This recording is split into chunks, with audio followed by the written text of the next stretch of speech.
सामीन हजरात अस्सलाम वालेकुम। दोस्तों कैसे हैं हम उम्मीद करते हैं कि आप सब खैरियत से होंगे और खुदा के फजल करम से हम सब भी खैरियत से हैं। दोस्तों जैसा कि आजकल इजराइल और फ़लस्तीन की जंग छिड़ी हुई है, दोस्तों इसकी दरअसल हकीकत क्या है?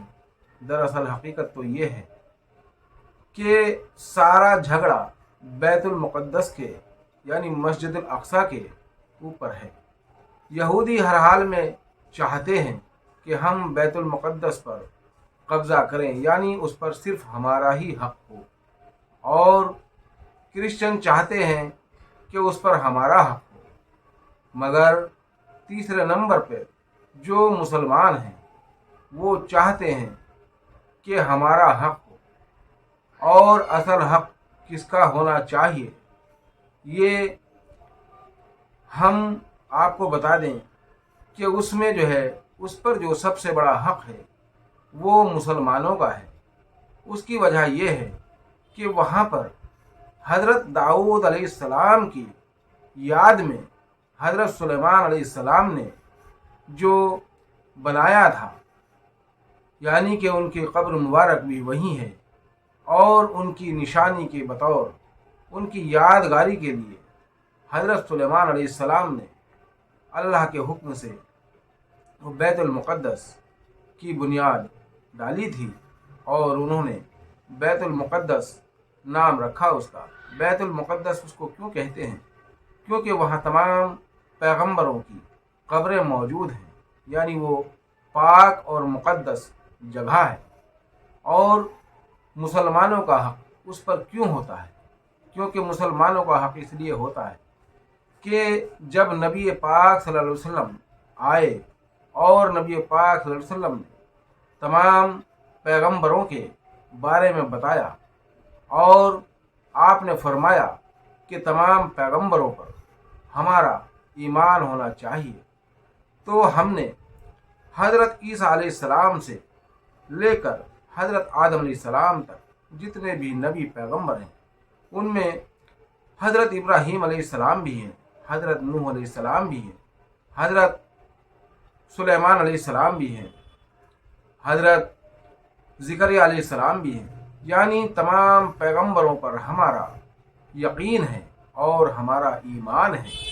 हम एक अल्लाह और एक रसूल को और एक कुरान, एक कलमे को मानते हैं और पढ़ते हैं, और तमाम फरिश्तों पर, तमाम नबियों पर और आसमानी चारों किताबों पर हमारा यकीन है। जबकि यहूदी ऐसा नहीं करते। यहूदी सिर्फ इसराइल अलैहिस्सलाम, यानी जहाँ से इसराइलियों की, यहूदियों की शुरुआत हुई, उनको या हज़रत मूसा अलैहिस्सलाम को अपना नबी मानते हैं। उन्होंने हमारे नबी पाक सल्लल्लाहु अलैहि वसल्लम को कभी अपना नबी नहीं माना। अगर वो हमारे नबी पाक सल्लल्लाहु अलैहि वसल्लम पर ईमान ले आते तो ये यहूदो नसारा यानी ईसाई और यहूदी ये नहीं होते, बल्कि ये भी आज मुसलमान ही होते। और मुसलमान होते तो ये झगड़ा ही ख़त्म हो जाता। मगर इन्होंने हमारे नबी पाक सल्लल्लाहु अलैहि वसल्लम को कभी भी नबी नहीं माना। यानी क्रिश्चियन जो हज़रत ईसा मसीह अलैहिस्सलाम को अपना नबी, या कुछ फ़िरक़ा उनमें खुदा का बेटा तसव्वुर करता है, और कुछ लोग नबी ही तसव्वुर करते हैं। मगर मुसलमान चाहे कहीं का भी हो, पूरे दुनिया में, पूरे विश्व में कहीं का भी मुसलमान हो, उससे पूछो तो उसका एक ही जवाब होगा कि हज़रत मोहम्मद मुस्तफ़ा सल्लल्लाहु अलैहि वसल्लम हमारे नबी हैं, और तमाम नबी पैगंबरों पर हम ईमान रखते हैं। वो भी हमारे नबी हैं, यानी हम उनको अपना नबी तसव्वुर, पैगंबर तसव्वुर करते हैं, मगर उस मानी में ना सही जिस मानी में अपने नबी पाक सल्लल्लाहु अलैहि वसल्लम को تصور کرتے ہیں، کیونکہ ہمارا ایمان تمام نبیوں پر ہے اور اللہ کی مخلوق سے محبت بھی رکھتے ہیں، مگر یہ جو لوگ ہیں یہودی یا عیسائی یہ ایسا نہیں کرتے، یہ صرف اپنے ہی نبی کی بڑائی اور اپنے ہی نبی کو بلند بالا تر مانتے ہیں، مگر ہم یعنی مسلمان کہیں کا بھی ہو کوئی بھی ہو، وہ نبی پاک صلی اللہ علیہ وسلم کو یعنی حضرت محمد مصطفیٰ صلی اللہ علیہ وآلہ وسلم کو آخری الزماں یعنی اول اور آخر انہی کو مانتے ہیں، اور تمام نبیوں پر ہمارا ایمان ہے۔ ہم کسی نبی کو کبھی برا نہیں کہتے، بلکہ تمام نبیوں کی ہم عزت ادب احترام کرتے ہیں۔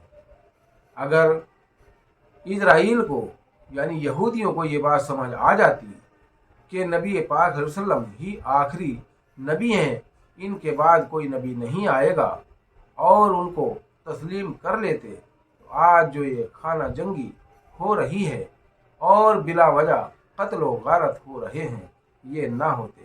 دوستو، ہم سمجھتے ہیں، ہم مانتے ہیں کہ حماس نے جو کیا وہ غلط کیا، اس کو تمام لوگوں نے آتنکی بتایا کہ یہ آتنکواد ہے، آتنکی سنگٹھن ہے، مگر دوستو اپنے دین ایمان سے بتائیں کہ جو اسرائیل کر رہا ہے کیا وہ آتنک سے کم ہے؟